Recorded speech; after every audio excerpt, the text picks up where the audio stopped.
warahmatullahi wabarakatuh. Waalaikumsalam warahmatullahi wabarakatuh. Bismillahirrahmanirrahim. Alhamdulillahi rabbil alamin.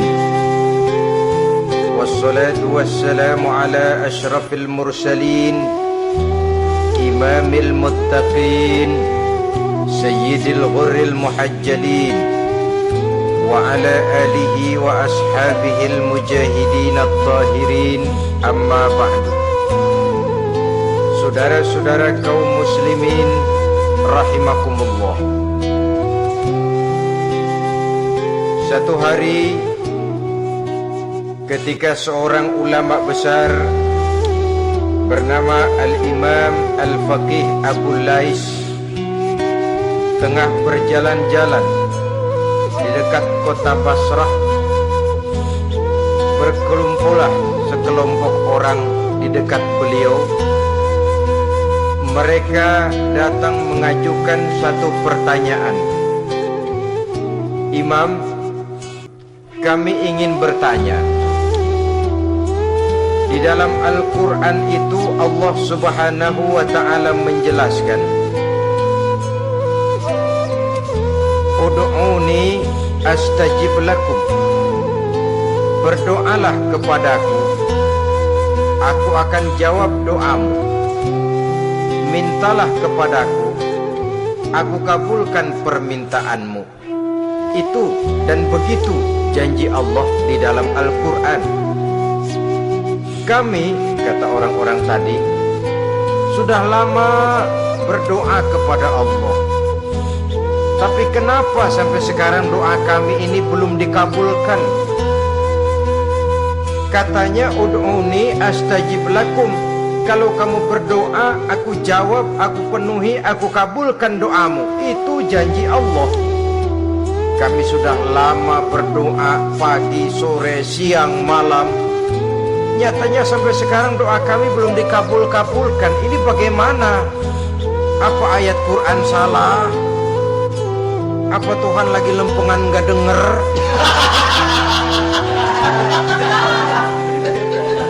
Apa doa kami yang terbalik? Kelihatannya sepele saja ini. Doa tidak didengar oleh Allah. Permohonan tidak dijawab, tidak dikabulkan oleh Allah. Tapi sebenarnya kalau kita mau merenung, kemalangan apa yang paling besar dalam kehidupan ini?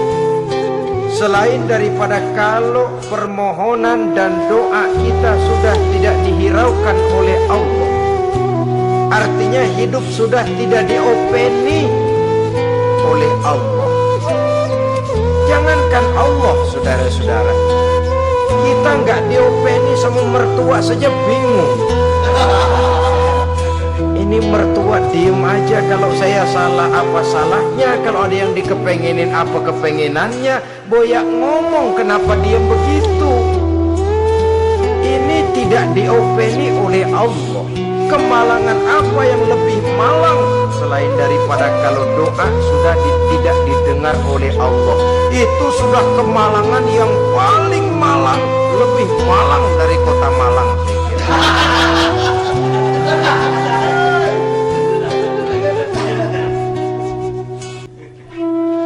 Menghadapi pertanyaan ini, Imam Al-Faqih Abu Lais senyum. Lalu beliau berkata, tuan-tuan, tahu kenapa doa tuan-tuan tidak dijawab, permohonan tidak dikabulkan? Allah sudah tidak memperdulikan tuan-tuan ini.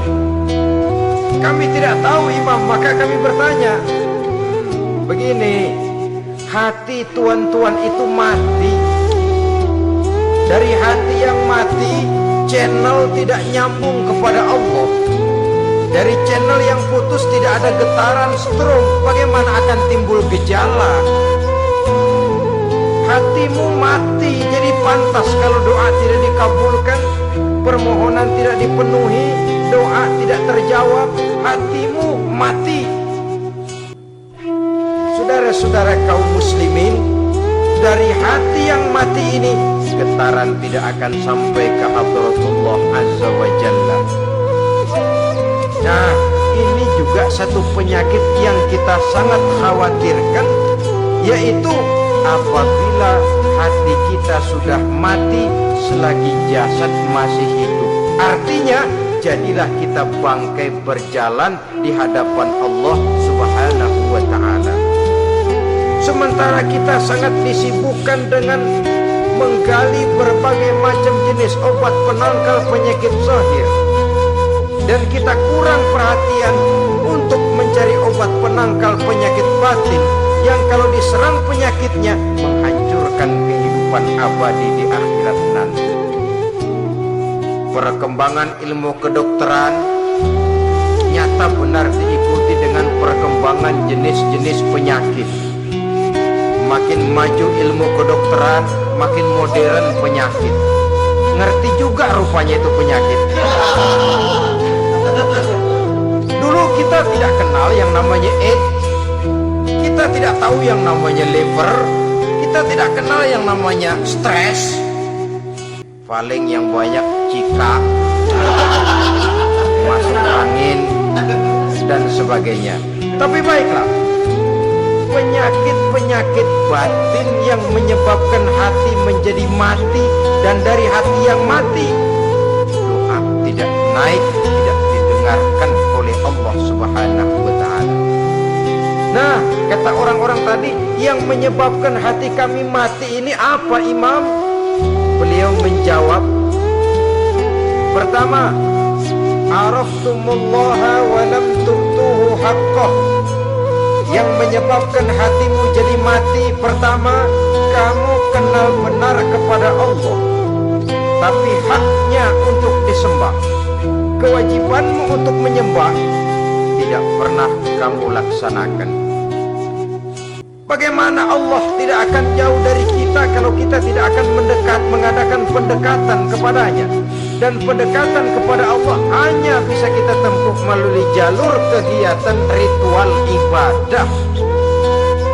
Allah akan terlalu jauh apabila kita hanya membicarakannya lewat filsafat dan renungan yang mendalam. Tapi Allah akan dekat dan terasa hadir dalam hidup apabila kita dekati Ia dengan pelaksanaan ibadah kepadanya.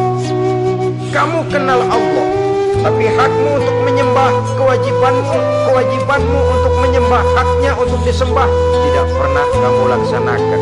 Kalau soal Allah kita kenal bukan main. Bahkan tidak hanya kita mengajarkan kenal juga kepada anak-anak kita. Kalau ditanya siapa pencipta matahari, bulan dan bintang, Allah. Siapa pencipta lautan, gunung, hutan belantara dan sungai-sungai, Allah. Siapa pencipta bumi, matahari dan sebagainya, Allah. Sembahyang apa enggak? Bagaimana nanti?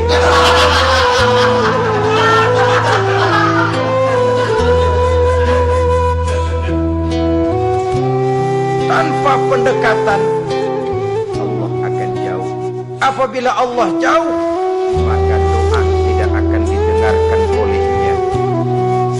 Oleh sebab itu, logika mengajarkan kepada kita, berpayahlah dulu. Wa man ladzatu illa ba'da ta'ab, inna ma'al usri yusra. Di balik kesulitan menunggu kemudahan. Nikmat baru akan terasa, kelezatan hidup baru akan terasa setelah kita jerih payah banting tulang peras keringat. Rasanya memang lebih nikmat sepotong singkong hasil cucuran keringat sendiri ketimbang roti dijejelin orang. Ini berarti kita ingin mohon pertolongan kepada Allah, sementara dengan Allah sendiri kita jauh. Sama saja dalam kehidupan kita analoginya, saudara-saudara. Orang tidak kenal kepada saudara, tahu-tahu jauh dari saudara, tahu-tahu datang mau minjem duit. Apa kesan saudara? Enak aja, kenal enggak, dekat enggak, datang-datang mau minjem duit. Emang duit percetakan bapak lu?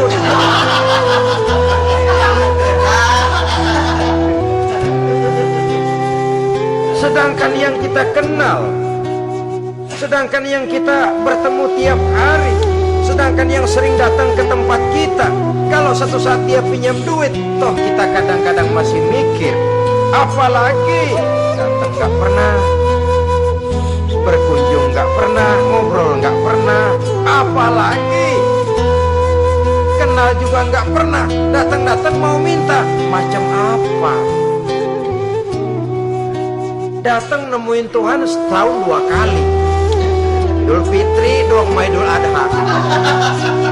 Doa cerewet banget, apa aja diminta.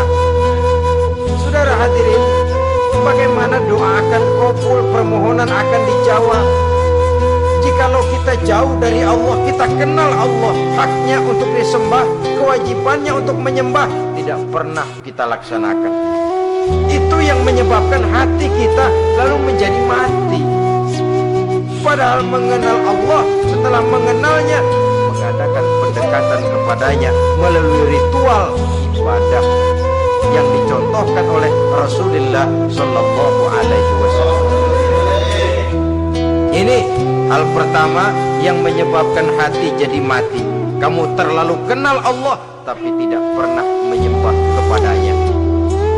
Sama aja orang kerja kagak, habis bulan mau minta gaji. Karena kita jitak kepalanya. Macam apa? Kerja enggak, tahu-tahu datang mau minta gaji. Kerja dulu yang baik, habis bulan baru. Enggak diminta pun memang sudah ada jatahnya. Ibadah dulu kita kepada Allah. Soal Allah memberikan karunia kepada kita, itu hak Allah. Apabila kita dekat dengannya, ibadah yang kita laksanakan benar, karunia itu akan datang kepada kita.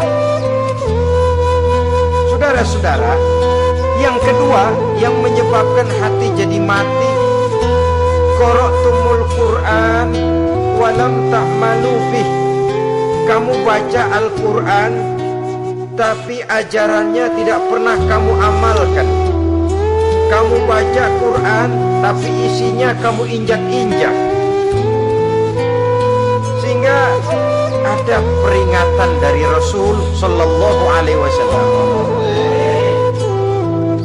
Beliau bersabda, "Iza azzamat ummatid dunya wa fi riwayatin dinaron wa dirhaman nuzi'at minha haibatul Islam wa iza turikatil amru bil ma'ruf wan nahyu 'anil munkari hurimat 'alaihim barakatul wahyi wa iza tasabat ummati saqatat min ainillah." 3 peringatan keras tapi yang merupakan gejala penyakit kita umat Islam diperingatkan oleh Nabi kita. Pertama, iza azzamat ummatid dunya, apabila umatku telah terlalu mengagung-agungkan dunia, apabila umatku telah jatuh menjadi umat yang materialistis, segalanya diukur dari sudut keduniaan saja, nuzi'at minha haibatul Islam, maka akan dicabutlah dari mereka kehebatan agama Islam. Hilang kehebatan Islam apabila kita jatuh menjadi umat pengagung dunia, penyembah materi. Nilai kita, keberadaan kita tidak dihargai orang lain. Orang memandang kita remeh saja. Orang Islam gak ada apa-apanya, bayar aja, bisa dibeli, bisa diatur, bisa dikerjain, garap saja. Nusiat minha haibatul Islam, hilang dari mereka kehebatan Islam ini. Kenapa? Mereka telah mengagungkan dunia dan menjadikannya sebagai tujuan. Padahal dunia cuma alat, materi cuma alat, harta cuma alat. Yang kedua, wa iza turikatil amru bil ma'rufi wan nahyu 'anil munkari hurimat 'alaihim barakatul wahyi. Apabila telah ditinggalkan amar ma'ruf dan nahi munkar, maka hilanglah keberkahan wahyu. Ini yang ada hubungannya dengan masalah kita. Kita baca Quran, kita tidak amalkan isinya. Bagaimana hati tidak jadi mati? Amar ma'ruf dan nahi munkar ditinggalkan orang, hilang keberkahan wahyu. Pada saat itu boleh jadi Quran ada, tapi cuma tinggal tulisan saja. Islam ada, cuma tinggal sekedar nama saja. Diseminarkan, disimposiumkan, dimuktamarkan, tapi tidak dijabarkan dalam kehidupan sehari-hari. Apabila amar ma'ruf dan nahi munkar telah ditinggalkan orang, hilang keberkahan Quran. Akibatnya apa? Apabila amar ma'ruf tidak lagi digalakkan orang, nahi munkar tidak dilaksanakan orang, lalu orang menilai sesuatu menurut seleranya sendiri. Mana yang ma'ruf, mana yang munkar, tidak ada lagi patokan utama. Kalau baik kata otaknya, dia kerjakan. Tidak baik menurut otaknya, dia tinggalkan. Agamanya adalah otak, berhalanya adalah akal. Akhirnya umat kehilangan pedoman. Tidak lagi jelas mana batas yang ma'ruf, mana batas yang munkar. Dalam kondisi sedemikian, akhirnya akan terjadi penjungkiran nilai. Paling celaka nantinya, yang ma'ruf malah dianggap munkar, yang munkar malah menjadi ma'ruf.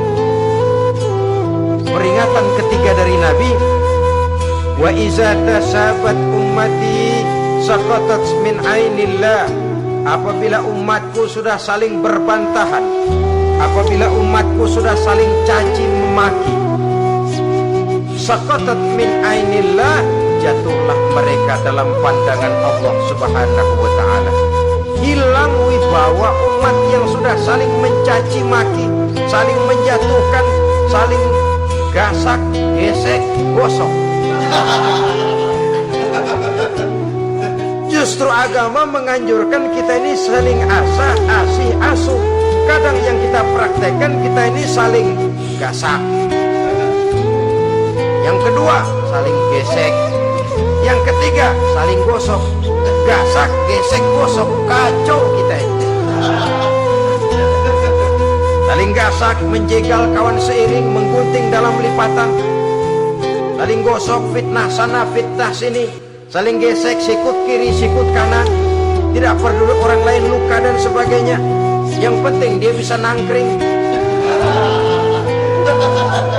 Jatuh kita dalam pandangan Allah apabila umat sudah saling mencaci maki. Maka kita kembali kepada persoalan. Hal kedua yang menyebabkan hati jadi mati, qara'tumul Quran walam ta'malu bih. Kita baca Al-Quran tapi ajarannya nyaris tidak kita amalkan di dalam kehidupan kita. Akibatnya hati lalu jadi mati. Itu yang kedua.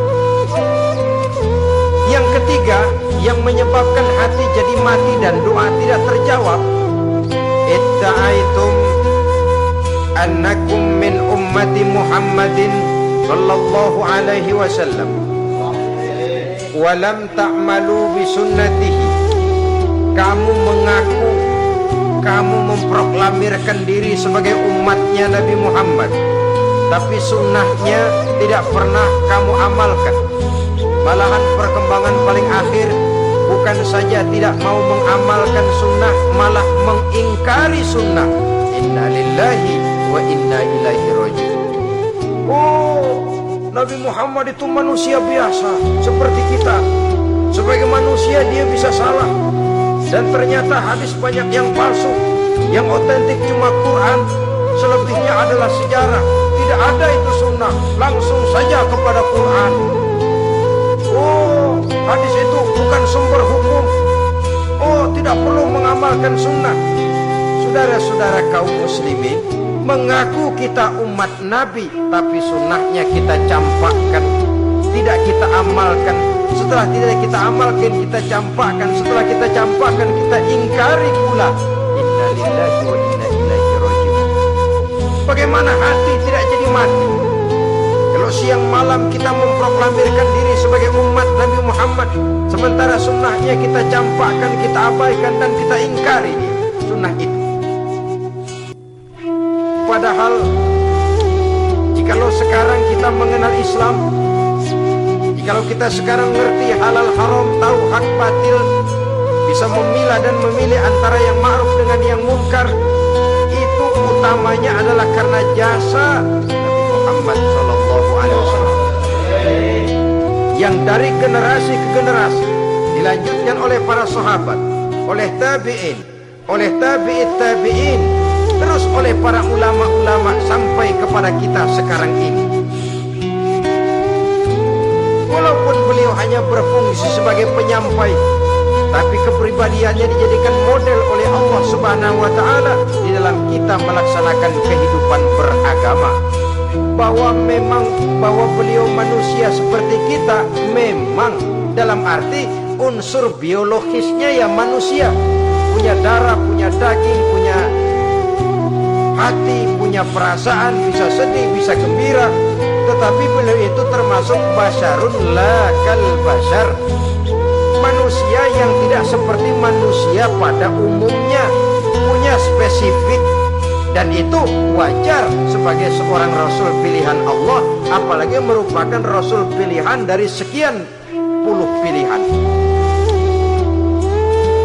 Bahwa jamrud itu batu memang, tapi nilainya kan berbeda dengan batu polar.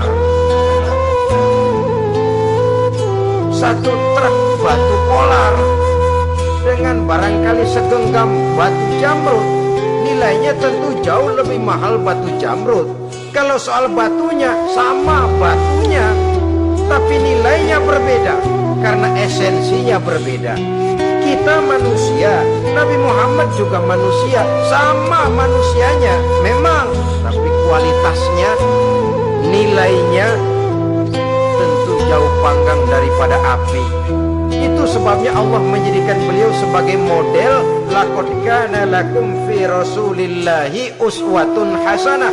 Di dalam diri Rasul itu terdapat contoh teladan yang sangat baik bagi kita. Oleh karenanya, pada pertemuan kali ini, apabila kita konsekuen mengaku umat Nabi Muhammad, marilah konsekuen juga menegakkan sunnahnya. 3. Yang keempat, yang menyebabkan hati jadi mati dan doa tidak terjawab, akaltum ni'mata rabbikum walam tashkurulah. Tiap hari kamu makan nikmat Tuhanmu, tapi kamu tidak pernah mau bersyukur kepadanya, kepada Allah Subhanahu wa ta'ala.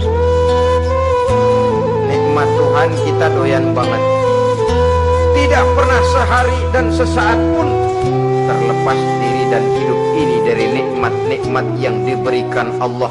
Sejak kita bangun tidur sampai tidur kembali, bahkan tidur itu sendiri, di pasar, di sawah, di kantor, dimanapun kita berada, gak pernah nikmat Allah berhenti. Hidup kita dalam alam diberikan segala fasilitas untuk menunjang kehidupan. Gak pernah Allah pasang pajak matahari, gak pernah Allah pasang pajak gas udara. Nikmat-nikmat yang banyak itu tiap hari kita kecap, tiap hari kita nikmat, tapi kita tidak pandai bersyukur. Padahal Allah memberikan peringatan keras dalam hadis qudsinya, man lam yashkur ala na'mai wa lam yasbir ala balai falyakhruj min tahti samai wal yatlub rabban siwaya. Siapa yang tidak mau bersyukur terhadap nikmat yang aku berikan kepadanya dan tidak mau bersabar terhadap ujian yang aku berikan kepadanya, silahkan keluar saja dari kolong langit ini dan cari Tuhan selain aku. Diusir oleh Allah. Kalau orang tidak mau bersyukur terhadap nikmat yang aku berikan dan tidak mau bersabar terhadap ujian yang aku timpakan, keluar dari kolong langitku, keluar, cari Tuhan selain aku. Diusir. Lah yang ngusir Allah. Anak sekarang bilang mau ke Menong.